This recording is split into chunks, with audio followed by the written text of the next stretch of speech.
Hermanos, los invito a buscar en sus Biblias el libro de Deuteronomio, capítulo 6, versos del 4 al 9.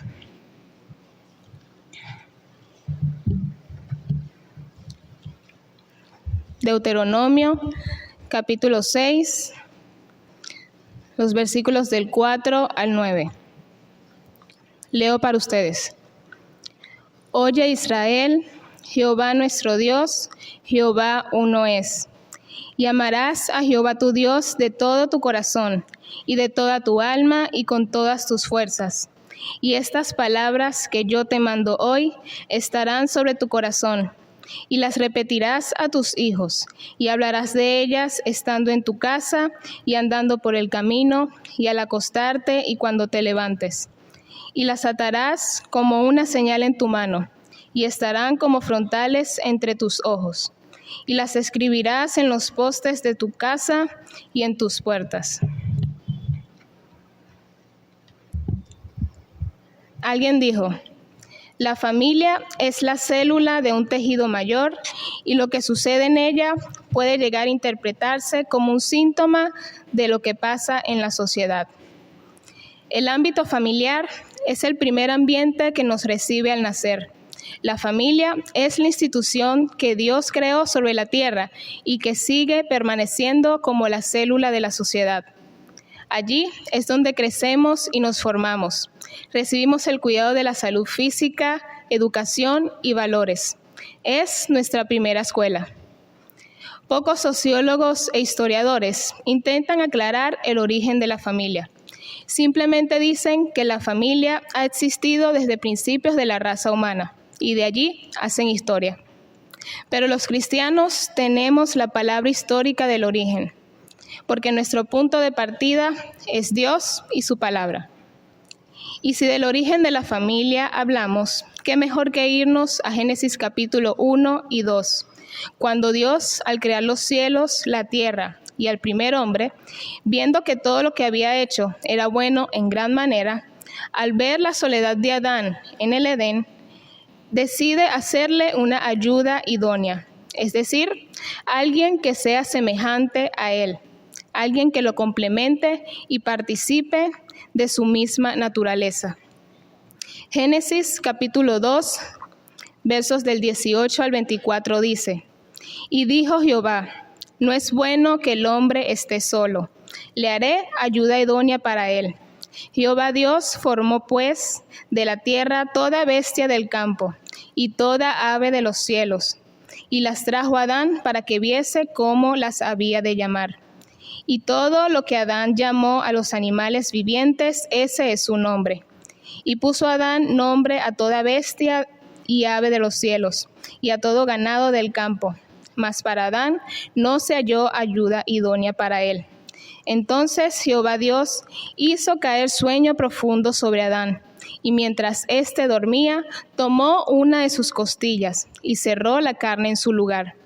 Y de la costilla que Jehová Dios tomó del hombre, hizo mujer y la trajo al hombre. Dijo entonces Adán: esto es ahora hueso de mis huesos y carne de mi carne. Esta será llamada varona, porque del varón fue tomada. Por tanto, dejará el hombre a su padre y a su madre, y se unirá a su mujer, y serán una sola carne. El concepto de ayuda idónea tiene la idea no de una sierva, una esclava, alguien inferior o superior, sino de alguien a su nivel, alguien apropiado, de su naturaleza y semejanza, alguien que ofrecería una ayuda correspondiente al hombre. Pero no solo quedó en Adán y Eva.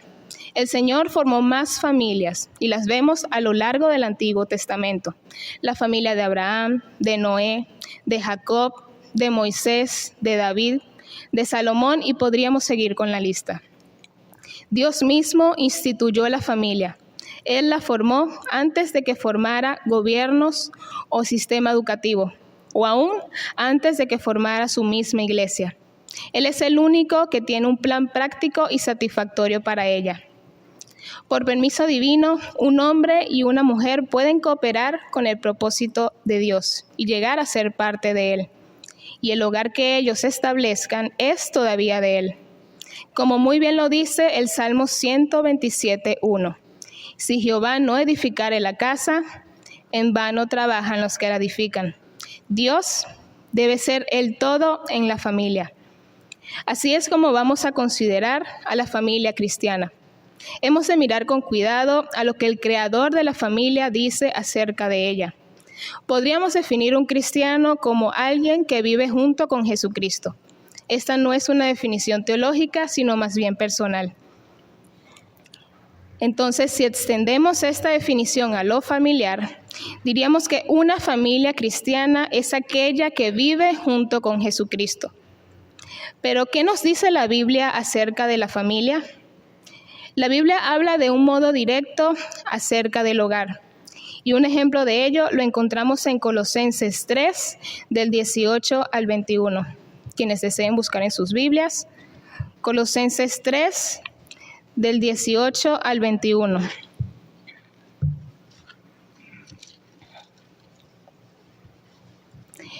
Dice así: Casadas, estad sujetas a vuestros maridos como conviene en el Señor. Maridos, amad a vuestras mujeres y no seáis ásperos con ellas. Hijos, obedeced a vuestros padres en todo, porque esto agrada al Señor. Padres, no exasperéis a vuestros hijos para que no se desalienten.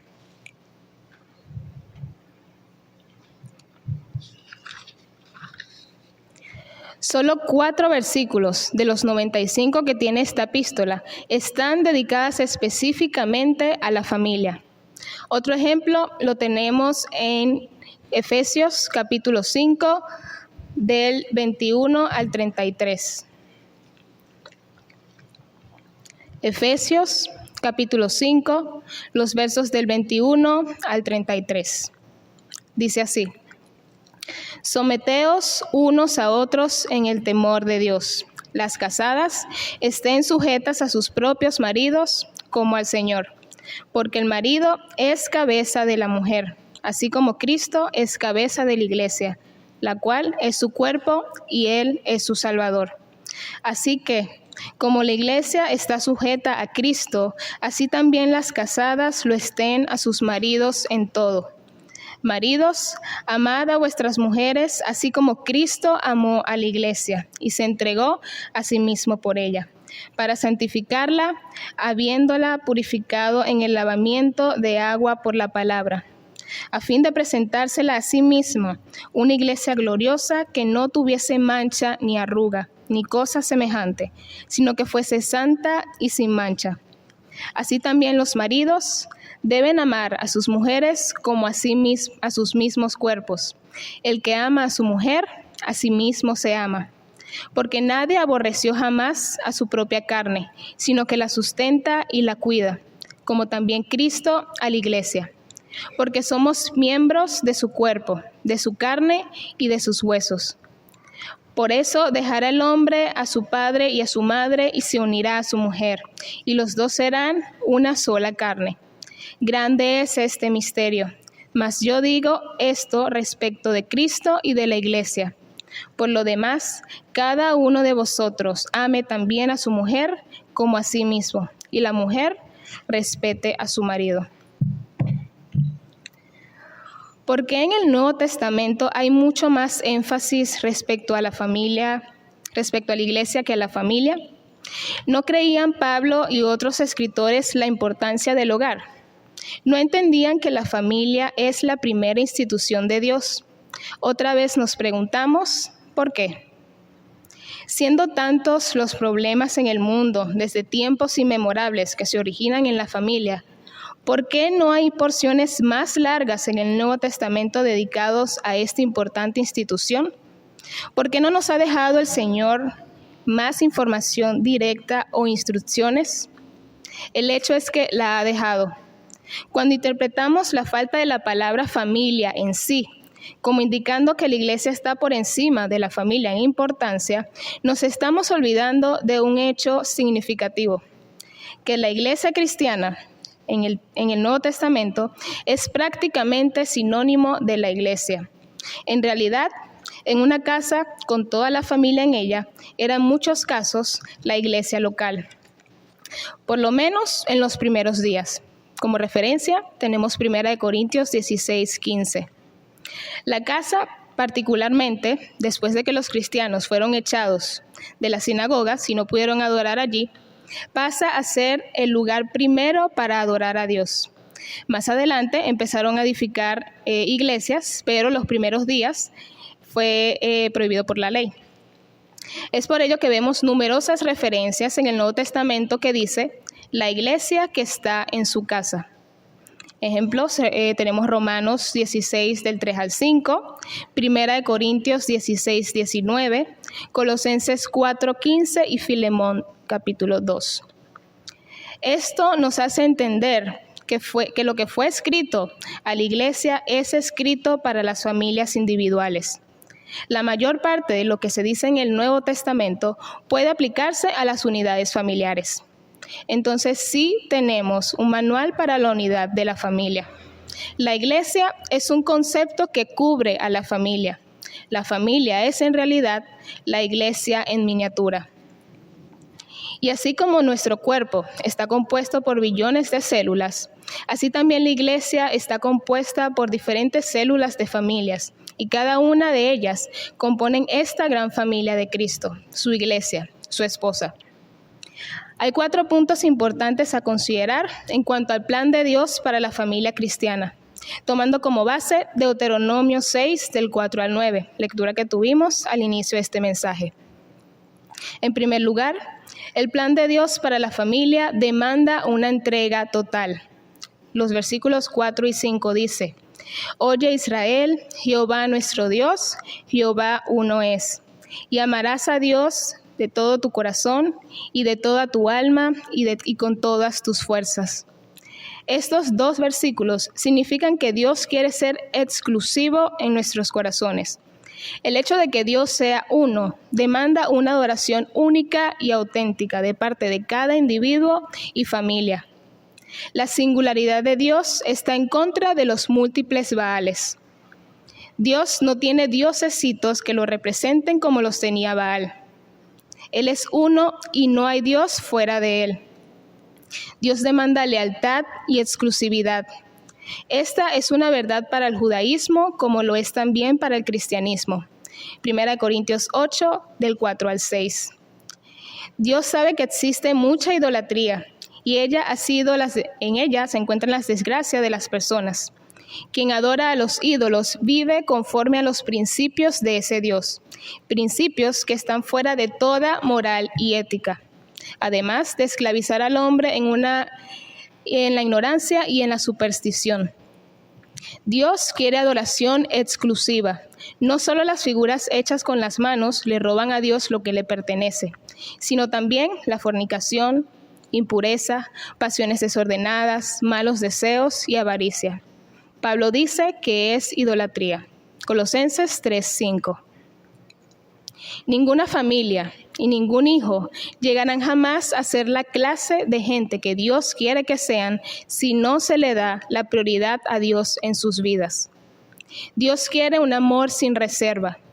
El hecho que Dios sea uno demanda un amor sin reserva, total y sin división. El corazón, el alma y las fuerzas expresan la totalidad del ser humano. Esto significa que el amor debe apoderarse de toda la persona y no debe quedarse en puro afecto. Dios no quiere espacios vacíos en la familia, que le pertenece solo a Él. El corazón indica las emociones y sentimientos. El alma es el razonamiento. Y las fuerzas son las energías, la vitalidad y la dedicación. La repetición de todo 3 veces, toda tu alma, toda tu mente y todas tus fuerzas, en el versículo 5, indica intensidad, perfección y el tamaño del compromiso del amor a Dios. No se puede amar a Dios a medias.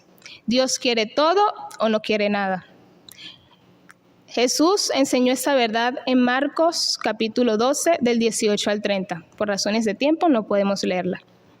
No podemos reclamar a Dios como nuestro Dios si no nos entregamos por entero a Él. Solo cuando se ama a Dios de esta manera, se puede ser un buen esposo o esposa, hijo o hija o padres. Muchas familias han dejado de ser lo que deberían ser porque han dejado a Dios a un lado en sus vidas. Dios quiere una unidad derivada de Él.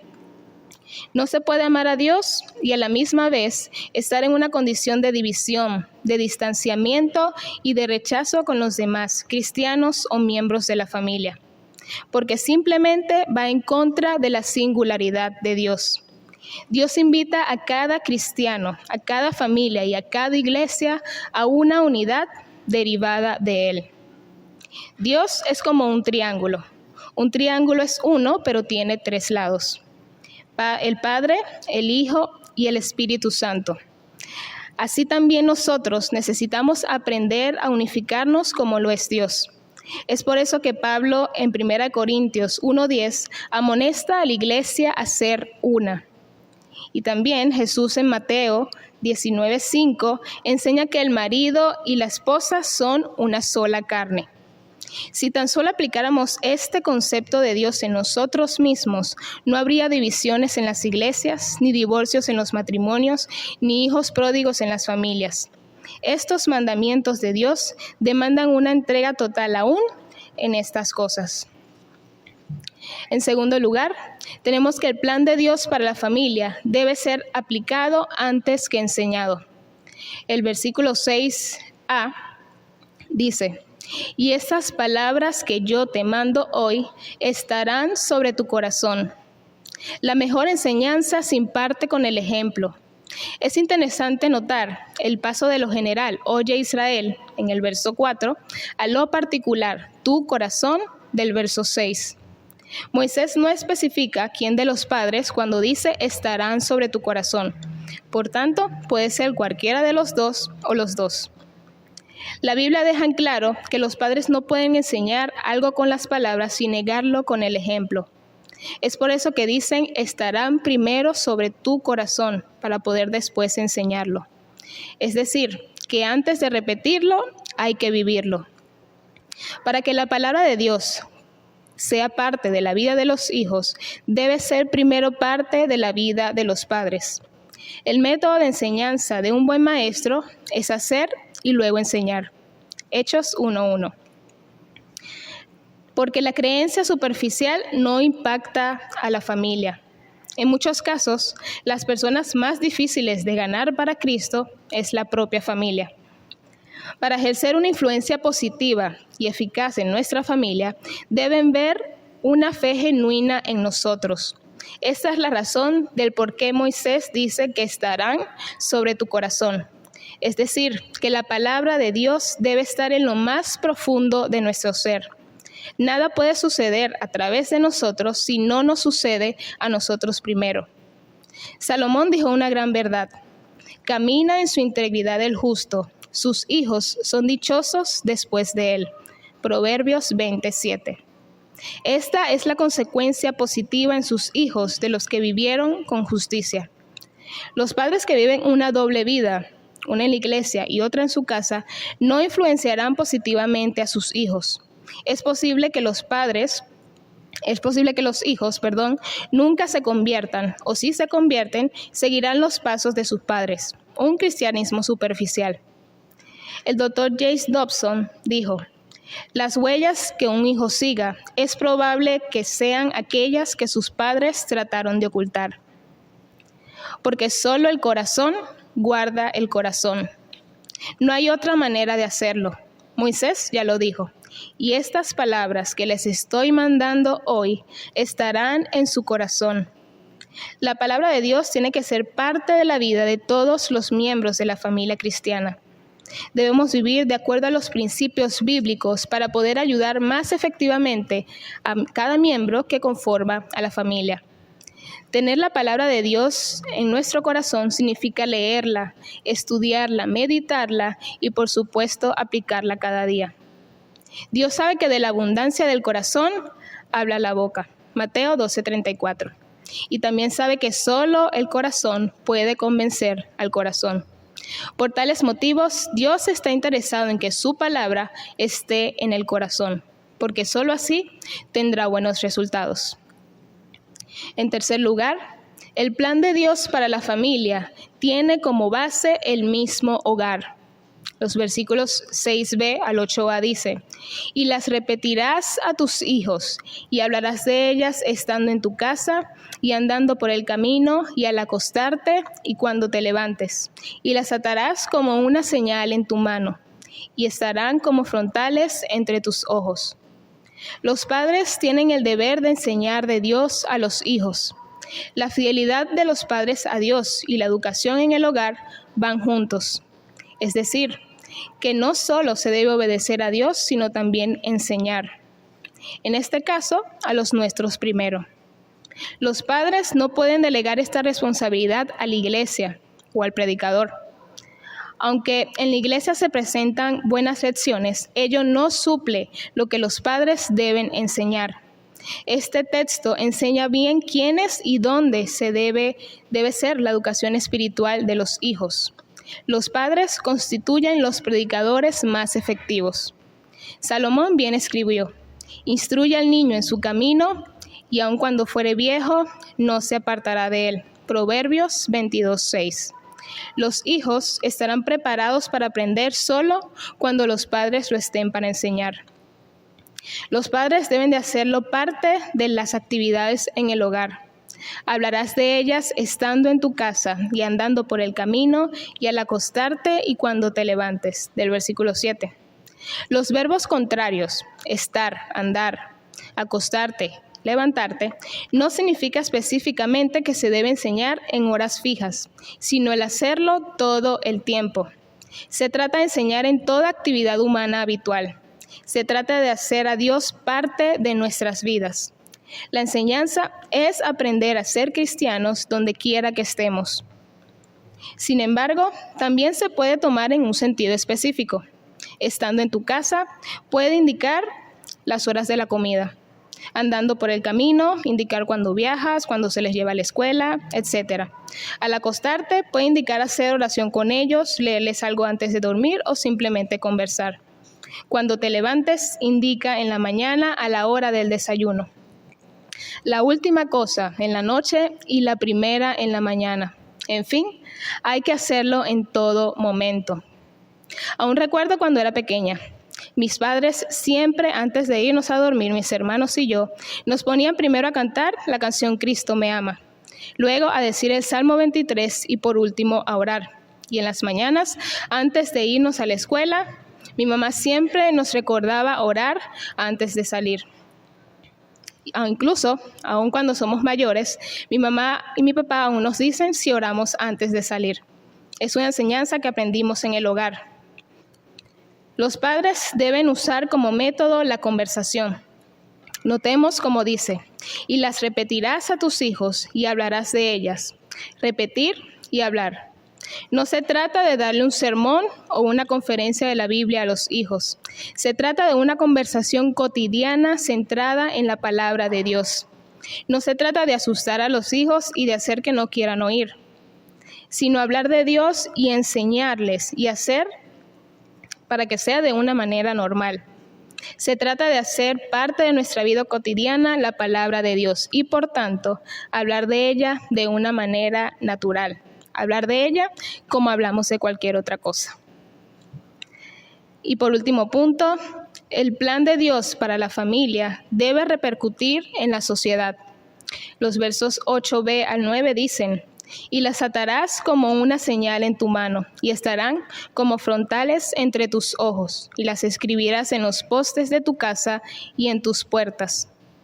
Los postes de tu casa es una referencia a nuestra casa, y tus puertas es una referencia a las puertas de la ciudad. O sea que la palabra de Dios no solo debe quedar en lo privado, sino que debe afectar a la comunidad de una manera positiva. Que sea Dios quien gobierne las acciones. Por eso es que dice: atarás como una señal en tu mano. No se trata de traerla como una pulsera, sino se trata de que a la hora de actuar, sus acciones estén reguladas con la palabra de Dios. Una de las razones del por qué la delincuencia organizada está teniendo mucho éxito entre los jóvenes es que estos jóvenes no tienen nada de Dios en sus corazones. Sus acciones no están gobernadas por Dios, sino por el diablo. Dios desea que formemos familias que impacten a la sociedad. Que sea Dios quien gobierne los pensamientos. Por eso también dice, estarán como frontales entre tus ojos. No se trata de hacer una diadema con textos bíblicos, sino se trata de que nuestros pensamientos estén gobernados por Dios. Salomón bien lo dijo, porque cuál es su pensamiento es su corazón, tal cual es. Proverbios 23:7. En otras palabras, lo que el Proverbios está diciendo es que el hombre llega a transformarse en aquello que piensa. Es decir, que nuestra mente determina la dirección de nuestra vida. Primero son pensamientos, luego actitudes, luego acciones y por último resultados. Todo empieza en la mente. El ataque más poderoso del enemigo contra el cristiano está dirigido en la mente, porque sabe el diablo que si puede controlar la mente tiene gran parte ganada. Por eso es muy importante que en nuestra mente esté Dios. La familia que tiene a Dios en su mente y su corazón afectarán positivamente a la sociedad y serán invitados a hacer lo mismo. Que sea Dios quien gobierne al hogar. Charles Spurgeon escribió, cuando el hogar se gobierna en conformidad con la palabra de Dios, se le podría invitar a los ángeles a morar con nosotros y ellos, haciéndolos, no se sentirán extraños. Cuando es Dios quien gobierna a la familia, no habrá otra cosa tan importante para el esposo después de Dios que su esposa. No habrá cosa tan importante para la esposa después de Dios que su esposo. Para los hijos no habrá cosa tan importante después de Dios que sus padres. Y para los padres no habrá cosa tan importante después de Dios que sus hijos. Solo así se pueden llamar al hogar, hogar feliz. Y como dice la primera estrofa del himno 404, hogar feliz donde el Señor reside, cual muy amado amigo y salvador, donde no vienen huéspedes que priven a Cristo de su sitio y honor. Es Dios el que hace al hogar. Repito nuevamente lo que dice el Salmo 127:1.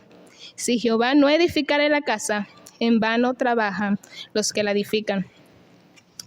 Ya para terminar, mis amados hermanos, es importante recordar que después de la propia familia, el mejor lugar al que pertenecemos es la iglesia. Familia e iglesia son dos instituciones creadas por Dios. Lo primero en importancia es el hogar, porque Dios lo creó en primer lugar y es el medio que nos recibe al nacer. Pero la iglesia le sigue en trascendencia en la formación del carácter cristiano. La iglesia es el cuerpo de Cristo y la iglesia local debe ser amada y tratada como a la propia familia. Recordemos siempre que Cristo la amó y se entregó a sí mismo por ella, como dice la Escritura. ¿Cómo entonces no amarla? En lo personal, mi amor por la iglesia es una herencia que he recibido de mis padres. Me llevaron desde muy pequeña, me fueron mostrando su importancia, me animaron a involucrarme en el servicio, inculcaron en mí el amor por ello. Una fuerte relación con la iglesia me guió en mi niñez y ahora en mi juventud, y puedo testificar de su poderosa influencia de valor en mi vida. La familia debe crecer en su relación de amor con la iglesia, porque reiterando la cita anterior, Cristo amó a la iglesia y se entregó a sí mismo por ella. La iglesia, la familia, debe estar presente y crecer en el servicio al Señor en la iglesia. El apóstol Pablo exhorta, así que, hermanos míos amados, estad firmes y constantes, creciendo en la obra del Señor siempre, sabiendo que vuestro trabajo en el Señor no es en vano. 1 Corintios 15:58. La familia debe vivir en comunión con la iglesia, que es el cuerpo de Cristo. escribe el autor de la epístola a los Hebreos. Y considerémonos unos a otros para estimularnos el amor y a las buenas obras, no dejando de congregarnos como algunos tienen por costumbre, sino exhortándonos, y tanto más cuando veis que aquel día se acerca. Hebreos 10, 24 y 25. Hogar e iglesia son el ambiente dispuesto por Dios para crecer sanos, fuertes y equilibrados. El Señor nos bendiga.